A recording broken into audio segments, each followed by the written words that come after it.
इस वीडियो के अंदर हम लोग देखने वाले हैं अबाउट दी एचटीएमएल फॉर्म्स कि कैसे करके एचटीएमएल के अंदर हम एक फॉर्म को क्रिएट कर सकते हैं एंड उसके अंदर के जो different type of input field होते हैं वो किस किस टाइप के होते हैं, उनको हम कैसे करके क्रिएट करते हैं, वो सारी चीजें इसके अंदर देखने वाले हैं। तो चलो इस वीडियो को स्टार्ट करते हैं। यहाँ पे एक न्यू फाइल बनाते हैं .8.html के नाम से।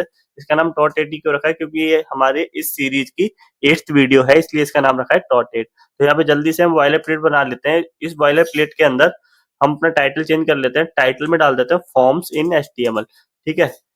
एंड ये बॉयलर प्लेट होती क्या है, मैं पहले की वीडियोज में कई बार डिस्कस कर चुका हूँ, तो जाके वो वीडियो एक बार चेकआउट करें। एंड उसके अलावा वहां पे बेसिक्स अबाउट दी एचटीएमएल बहुत कुछ सीखा है, तो जाके वो वीडियो चेकआउट करें एज ए बिगनर। वो चीजें भी सीखना बहुत ज्यादा जरूरी है। तो यहाँ पे अपने बॉडी टैग के अंदर आ जाते हैं। बॉडी टैग के अंदर एक टैग बनाते हैं फॉर्म। जो हमारा फॉर्म टैग होता है वो बेसिकली जब हम किसी फॉर्म को क्रिएट कर रहे होते हैं, देन फॉर्म टैग से उस फॉर्म को क्रिएट करना स्टार्ट करता है। एंड यहाँ पर जो हमारे हमें एक्शन एट्रीब्यूट दिख रहा है, एक्शन एट्रीब्यूट बेसिकली काम करता है डेटा को बैकएंड में भेजने का। सपोज करो हमने यहाँ पे एक फाइल बना रखी है backend.php के नाम से, जो हमारे बैकएंड में डेटा को सेव करेगी। ठीक है। एंड एक यूजर है, यूजर ने क्या करा, एक फॉर्म है, फॉर्म के अंदर बहुत सारे इनपुट एरियाज हैं, उसमें उनमें डेटा फिल करा। डेटा फिल करने के बाद वो जो सबमिट पे क्लिक करता है, सबमिट पे क्लिक जब करता है, देन इस एक्शन एट्रीब्यूट के थ्रू वो सारा का सारा डेटा इस बैकएंड डॉट पीएचपी में चला जाता है एंड हमारे डेटाबेस में जाके सेव हो जाता है। तो एक्शन एट्रीब्यूट बेसिकली यही काम करता है, sending the data to the हमारे टू दी डेटाबेस। ठीक है। एंड यहाँ पर हम एक इनपुट टैग बनाते हैं एंड इनपुट टैग देखते हैं होता क्या है। बेसिकली इनपुट टैग टैग जैसे कि किसी भी यूजर को कोई डेटा एंटर करता है तो हमें एक इनपुट फील्ड दिखता है। वो जो इनपुट फील्ड होता है वो इस इनपुट टैग के थ्रू बनता है। इसके अंदर बेसिकली थ्री एट्रीब्यूट होते हैं। जो थ्री एट्रीब्यूट होते हैं इसमें हमारा फर्स्ट है वो है टाइप। ठीक है। जो टाइप एट्रीब्यूट होता है वो बेसिकली डिफाइन करता है about the type of the input. जैसे कि ये जो किस टाइप का इनपुट एरिया है, जैसे कि हमने यहाँ पे लिख रखा है type is equal to text. ठीक है। अगर मैं सपोज करूँ यहाँ पे कर देता हूँ type is equal to number. ठीक है। देन इसका टाइप क्या हो जाएगा? नंबर। हम इसमें क्या टाइप कर सकते हैं? Only number. अगर मैं यहाँ पे कर दूं कि पासवर्ड। ठीक है। देन यहाँ पे इसका टाइप क्या हो जाएगा? पासवर्ड। ठीक है। ये एज ए पासवर्ड रिएक्ट करेगा। एंड मैं यहाँ पर कर दूं फाइल। देन सपोज करो हमें कोई फाइल अपलोड करनी है, उसके लिए हम कौन सा इनपुट टाइप यूज करेंगे? उसके लिए यूज करेंगे फाइल। ठीक है। तो ऐसे करके हम text, number, file and password, email and reset, submit and different type of inputs जो हमारे होते हैं उनको हम ऐसे करके देख सकते हैं। अगर मैं यहाँ पे एक चीज की और बात करूँ कि हमारा फर्स्ट एट्रीब्यूट था वो क्या था? टाइप। वो तो ये बता रहा था कि किस टाइप का इनपुट है। जो सेकंड एट्रीब्यूट है हमारा वो है नेम। तो नेम बेसिकली हम यूज करते हैं जब बैकएंड पे डेटा को भेज रहे होते हैं, देन ये एक आइडेंटिटी का काम करता है उस इनपुट वैल्यू को बैकएंड में भेजने के लिए। ठीक है। तो बेसिकली इसका यूज यही है। ये उसको मतलब आइडेंटिफाई करवाता है यूनिकली जब हम बैकएंड में डेटा को भेज रहे होते हैं। एंड जो हमारा थर्ड एट्रीब्यूट है आईडी। आईडी से हमें नाम पता लग रहा है कि ये एक आइडेंटिटी का काम कर रहा है for this input into this same file.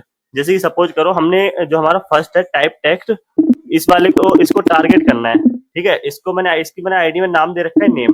मैं इसको टारगेट किसके थ्रू करूंगा? इस आईडी आईडी के थ्रू। आईडी में जो वैल्यू दे रखी है नेम। ठीक है। इस नेम के थ्रू मैं इसको टारगेट करूंगा अगर मेरे को इसी फाइल में यूज करना है तब। ठीक है। तो मैं इसको ऐसे करके इसमें यूज कर सकता हूँ। ठीक है। ऐसे में सेकंड है नंबर। अगर मैं इसमें आईडी दे दूं नंबर। ठीक है। थर्ड जो है हमारा पासवर्ड, फिर मैं इसमें दे दूं पास। एंड फोर्थ जो हमारा फाइल है, अगर मैं इसमें आईडी दे दूं फाइल। ठीक है। तो ऐसे करके हम इनको आईडी दे सकते हैं। अब मैं इसको चला के दिखाता हूँ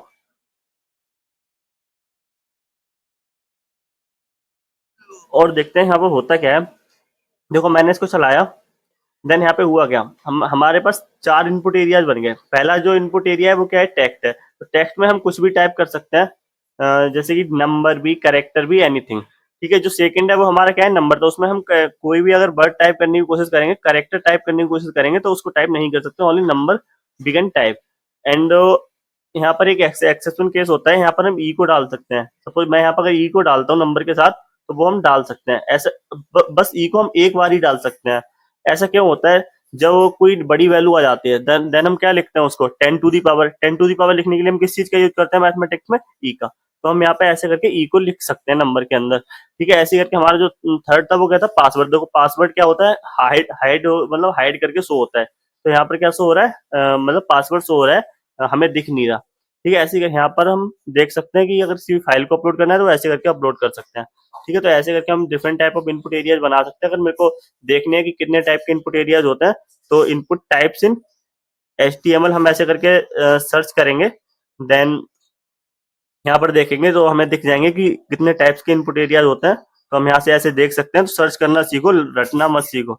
जैसे कि यहाँ पे type button, type check box, type colour, date, email, file, hidden image, month, number, password, radio, range, reset, search, submit, tel, text, time, URL, week, ऐसे करके बहुत टाइप के होते हैं। तो सारे हम यहाँ से देख सकते हैं। एंड यहाँ पर मैं चलो दो टाइप और बना देता हूँ। एक होता है हमारा रीसेट, ठीक है, एंड एक हमारा होता है सबमिट। ठीक है, मैंने ये दोनों बना दिया। एंड मैं यहाँ पर एक BR टैग का यूज कर लेता हूँ। BR टैग बेसिकली करता है क्या, लाइन ब्रेक का काम करता है, जिससे कि हमारा ये थोड़ा टेक्स्ट है ठीक दिखेगा। ओ सॉरी, ठीक है। एंड इसको मैं सभी लाइंस पे डाल देता हूँ, जिससे कि ये कॉलम में आ जाएंगे। एंड जब हम CSS सीख लेंगे, देन हम ये जो सेम काम हम करेंगे CSS के साथ, हम BR टैग का यूज नहीं करेंगे। ठीक है, तो अभी के लिए मैं जाता हूँ, यहाँ पर देखता हूँ कुछ ऐसे करके शो हो रहा है। ठीक है, बट ये जो हमें इनपुट एरिया दिख रहे हैं, इनकी डिस्क्रिप्शन पता नहीं लग रही कि इसके अंदर टाइप क्या करना है। तो मैं यहाँ पे लिख देता हूँ, सपोज करो यहाँ मैंने लिख दिया नेम। ठीक है, यहाँ मैं लिख देता हूँ नंबर, मेरे को यहाँ पे टाइप करना है नंबर, देन यहाँ पे मैं लिख देता हूँ पासवर्ड। ठीक है, तो ऐसे करके हम यहाँ पे इसकी डिस्क्रिप्शन लिख सकते हैं। अगर मैं यहाँ पे नेम टाइप कर रहा हूँ, सपोज मैंने नेम टाइप करा सुशांत, ठीक है, एंड नंबर कुछ भी, एंड पासवर्ड में मैं कुछ डाल देता हूँ। एंड मैं यहाँ पे सब क्लिक करता हूँ रीसेट पे। देन होगा क्या कि जो भी हमारा हमने इनपुट में एंटर करा था वो हमारा रीसेट हो गया, हमारे इनपुट एरिया खाली हो गए। तो ऐसे करके हम इनको रीसेट भी कर सकते हैं। अगर मैं सबमिट पे क्लिक करता हूँ डेटा फिल करने के बाद, देन होगा क्या कि जो हमने एक्शन में फाइल दी थी backend.php, उस पर हम चले जाएंगे। ठीक है, इस पे हम क्या हो गए, इस पे हम चले गए। तो ऐसे करके हम डेटा को सबमिट करते हैं। एंड यहाँ पर मैं आपको एक चीज बताना चाहता हूँ। एक टैग होता है level tag. Level tag basically हम यूज कर, उसका मैं यूज बता रहा हूँ, उससे पहले मैं उसको बना देता हूँ, फिर उसका यूज समझाऊंगा। ठीक है, मैंने अभी देखो यहाँ पे नेम नेम बना रखा था, और नेम नाम का एक वर्ड लिखा था। अगर मैं इस पर क्लिक कर रहा हूँ, देन कुछ भी नहीं हो रहा। ठीक है, अगर मैं ये सेम चीज लेवल टैग के थ्रू करूँ, मैं यहाँ पे एक लेवल बना देता हूँ, और मैंने लेवल में ये टैग बनाया, और यहाँ फॉर में एक वैल्यू दे दी नेम। ठीक है, जो मैंने यहाँ पर आईडी दी है, सेम आईडी में जो वैल्यू दी है नेम, वही वैल्यू मेरे को इस लेवल में देनी पड़ेगी, क्योंकि ये दोनों एक दूसरे से अटैच होते हैं। अगर ये दोनों एक दूसरे से अटैच है, कैसे करके अटैच है वो दिखाता हूँ। अगर मैं यहाँ पर लिख देता हूँ नेम, मैं ये नेम यहाँ से हटा देता हूँ, और यहाँ पर मैंने लिख दिया नेम। अभी मैं देखता हूँ इस लेवल को यूज करने का फायदा क्या है।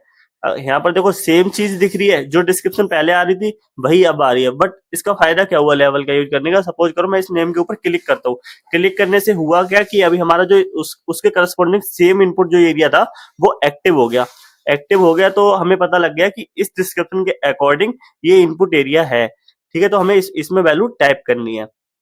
तो लेवल मतलब एक दूसरे के करस्पॉन्डिंग होता है। वो बता देता है कि ये लेवल जो है वो इस इनपुट एरिया से कनेक्ट है थ्रू दी आईडी। तो इसको हम, हाँ, हमें डायरेक्ट ना लिख के किसी भी टेक्स्ट को हमें लिखना चाहिए इन लेवल में। ठीक है, तो ऐसे करके हम लेवल बना सकते हैं। तो मैंने एक बना के दिखा दिया आपके लिए, मैं सभी के लिए नहीं बना रहा क्योंकि यहाँ पे टाइम खराब करने का कोई फायदा नहीं। हमें पता लग गया ना लेवल का यूज क्या होता है। तो हम यहाँ पे ये नहीं लिखना चाहिए हमें नंबर, ऐसे करके इसके लिए हम यूज करें यहाँ पे लेवल। ठीक है, एंड लेवल में मैं यहाँ पे लिख दूँ सपोज करो नंबर, एंड यहाँ पे जो मैंने दिया नंबर, देन यहाँ पर मैं फॉर में वैल्यू दे दूँ। ठीक है, ये हमारा ये कुछ इनपुट ऐसे था, ऐसे दिख रहा था। ठीक है, अभी मैं देखो नंबर पे क्लिक करूंगा, देन ये एक्टिव हो गया। ठीक है, तो ऐसे करके हम इसको क्रिएट कर सकते हैं। एंड इसके बाद में हम आते हैं, एक टाइप और बताता हूँ जो ज्यादा ही इम्पोर्टेंट है। जैसे सपोज करो कि एक हमारे पास क्वेश्चन आता है जिसके अंदर 4 ऑप्शन होते हैं। उस टाइप के इनपुट एरिया कैसे बनाते हैं, उनमें से किसी एक को सिलेक्ट करना होता है। तो उस टाइप के कैसे बनाते हैं, हम यहाँ पे एक को बना देते हैं जेंडर के लिए। सपोज करो एक मेल और फीमेल जेंडर है, हमें दोनों में से कोई एक सिलेक्ट करना है। तो हम यहाँ पे सबसे पहले लिखते हैं, एक लेवल बनाते हैं, उस लेवल में लिख देते हैं सिलेक्ट योर जेंडर। ठीक है, और मैं यहाँ पे एक इनपुट बनाता हूँ और उस इनपुट में लिखता हूँ, टाइप में लिख देता हूँ रेडियो, ठीक है। एंड यहाँ पर मैं लिखता हूँ मेल,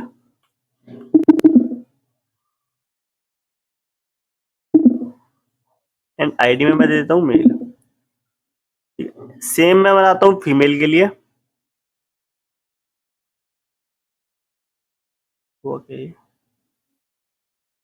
मैंने यहाँ पे बनाया फीमेल के लिए सेम, एंड यहाँ पे आईडी दे दी फीमेल, ठीक है। अभी मैं जाके चेक करता हूँ, देखो सिलेक्ट योर जेंडर, मैं यहाँ पे वी आर टैग का यूज कर लेता हूँ जिससे कि थोड़ा ठीक दिखेगा ये।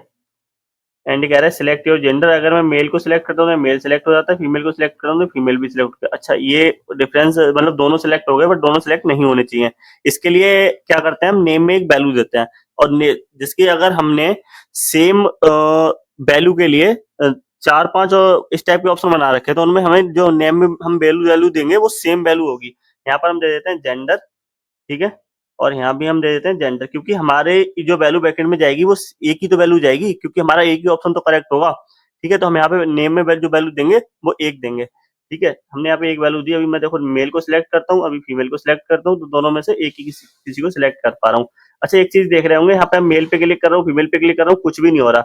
ये चीज अगर मैं लेवल के साथ करता, ठीक है, देन यहाँ पे होता क्या, अगर मान लो मैं इसकी जगह करूँ लेवल, ठीक है, और लेवल में डाल दूं फॉर में यहाँ पर मेल, और यहाँ पर लिख देता हूँ मेल, और इस वाले इनपुट को ले आता हूँ नीचे, एंड सेम चीज मैं करता हूँ इसके लिए, फीमेल के लिए, एंड यहाँ पे लिख देता हूँ फीमेल, फीमेल क्योंकि आईडी हमने फीमेल ले रखी है, एंड यहाँ पर लिख देता हूँ फीमेल, एंड इनपुट को ले आता हूँ नीचे। अभी मैं देखता हूँ तो क्या होता है, अगर मैं देखो मेल के ऊपर क्लिक कर रहा हूँ तब भी सिलेक्ट हो जा रहा है, फीमेल के ऊपर क्लिक कर रहा हूँ तब भी सिलेक्ट हो जा रहा है। तो ऐसे करके हम लेवल का यूज करते हैं। एंड इसके बाद में एक टाइप और होता है, तो सपोज करो एक इनपुट एरिया है, उसमें एक एरो आता है, उस एरो पे जब हम क्लिक करते हैं देन हमें कोई एक ऑप्शन सिलेक्ट करने को आता है, तो उस टाइप का सिलेक्ट इनपुट कैसे करके बनाते हैं और वो भी इम्पोर्टेंट है, तो उसको तो बना लेते हैं। हमने सबसे पहले यहाँ पे एक लेवल टैग लिया और उस लेवल के अंदर लिख दिया। हम यहाँ पे एक एग्जांपल ले लेते हैं, सपोज करो हमारे पास चार पांच कार्स हैं, उनमें से किसी एक कार को सिलेक्ट करना है, तो मैं यहाँ पे लिख देता हूँ सिलेक्ट एक कार, ठीक है। मैंने ये लिखा, उसके बाद में मैं गया, मैंने एक इनपुट एरिया बनाया, एंड इस इनपुट एरिया के अंदर मैंने यहाँ पे इनपुट नहीं, उसके लिए हम लेते हैं सिलेक्ट।